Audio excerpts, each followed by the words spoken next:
Well, good morning, YouTube. And this is Susie, and I'm just here to talk today just a little bit about foster parenting.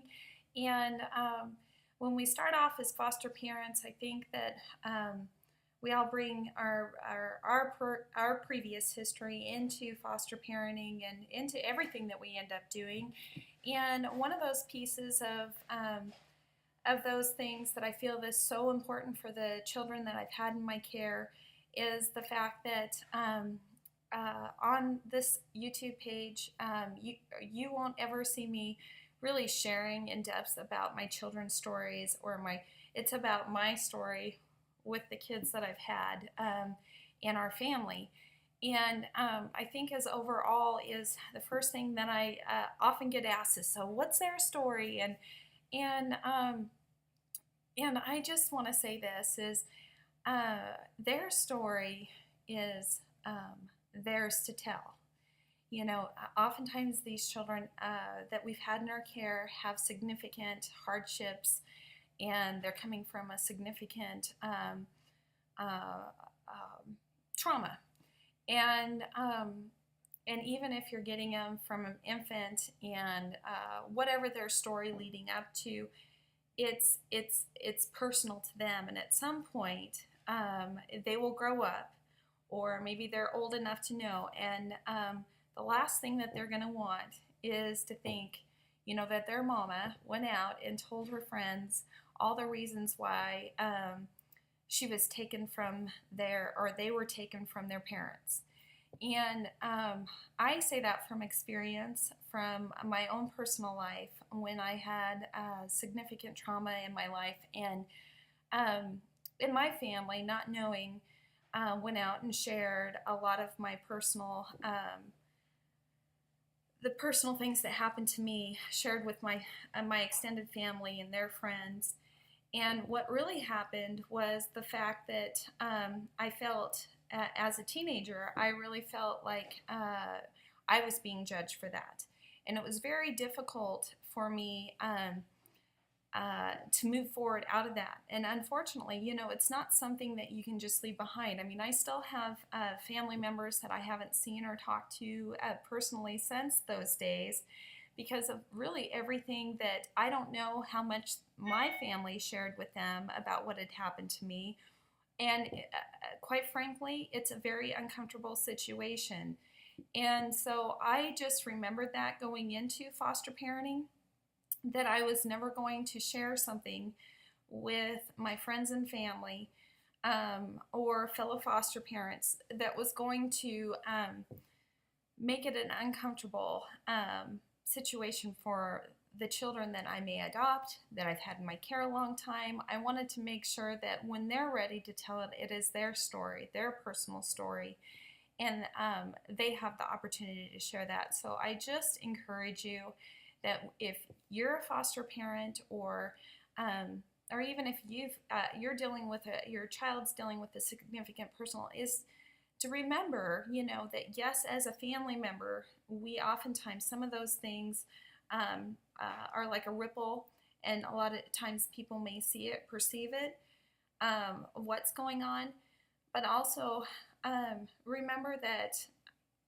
in that as a child that's going through that, you want to just make sure that you're not oversharing that. And that really doesn't matter, in my opinion, whether it's your biological children or an adoptive child, because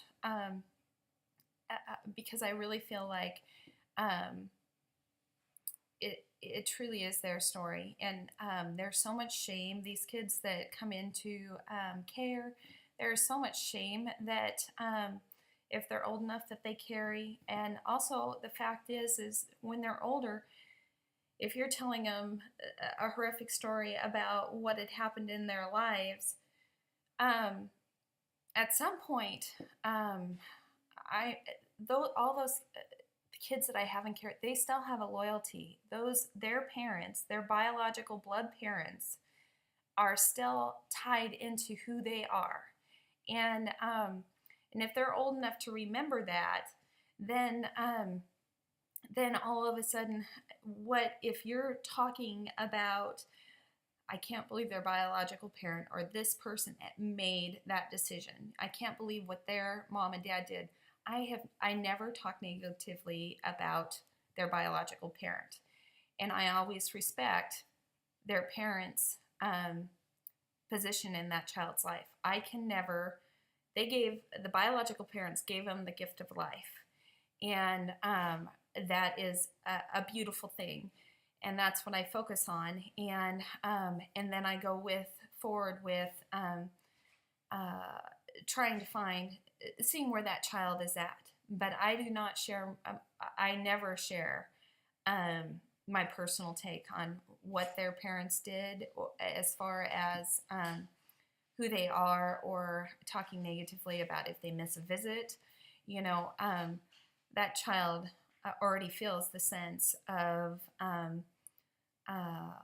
rejection, and I don't need to emphasize that any further. So all I can do is move forward with that and really have an understanding that no matter the process that they've come from, they're always going to, if they're old enough to remember, they're always going to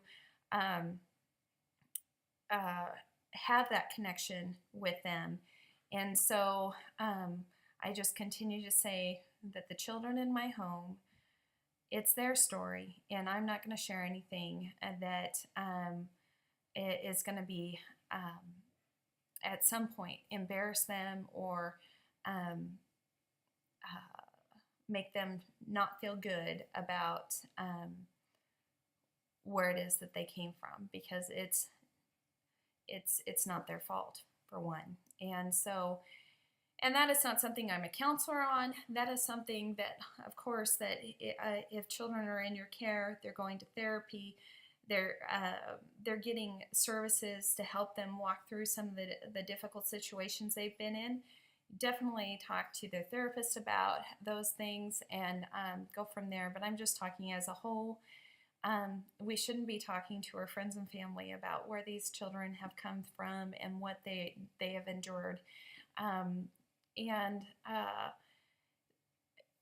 So anyways, people, I know it's a little bit heavier conversation today, but it is one that I continue to see foster parents sharing too much.